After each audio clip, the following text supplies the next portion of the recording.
اس آیت کے اندر اللہ یہ فرماتے ہیں اولا یرون انہم یفتنون فی کل عام مرتن او مرتین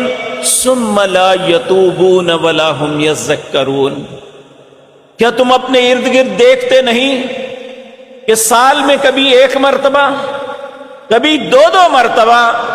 تم مختلف فتنوں میں آزمائشوں میں آزمائے جاتے ہو،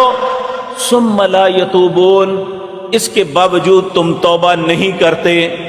افلا یتوبون ولا هم یذکرون، اور نہ ہی تم نصیحت پکڑتے ہو۔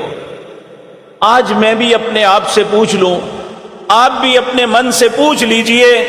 کہ ہم روزانہ، پہلے تو شاید دنوں کے بعد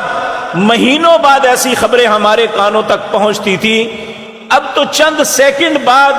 اگر خدا نخواستہ دنیا کے کسی بھی خطے میں کوئی معاملہ ہو جاتا ہے، وہ خوشی کا ہے یا آزمائش یا اللہ کے عذاب کا، فوراً صرف اس کی خبر ہی نہیں پہنچتی بلکہ وہاں کی تصاویر بھی ہمارے سامنے آ جاتی ہے۔ لیکن ان ساروں کے باوجود،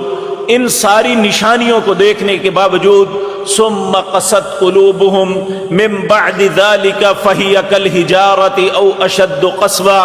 وان من الحجارة لما يتفجر منه الانهار وان منها لما يشقق فيخرج منه الماء وان منها لما يحبط من خشية الله وما الله بغافل عما تعملون۔ اللہ فرماتے ہیں یہ ساری نصیحتیں، یہ سارے تذکیرے، یہ ساری باتیں اپنی آنکھوں سے دیکھتے ہو، اپنے کانوں سے سنتے ہو، لیکن اس کے بعد کیفیت کیا ہوتی ہے؟ ثم قست قلوبکم، تمہارے دل اور سخت ہو جاتے ہیں، وہی کالحجارہ، پتھروں کی طرح سخت ہو جاتے ہیں۔ پھر کہا نہیں، پتھر بھی نہیں اتنا سخت، وَإِنَّ مِنَ الْحِجَارَةِ لَمَا يَتَفَجَّرُ مِنْهُ الْأَنْهَارُ،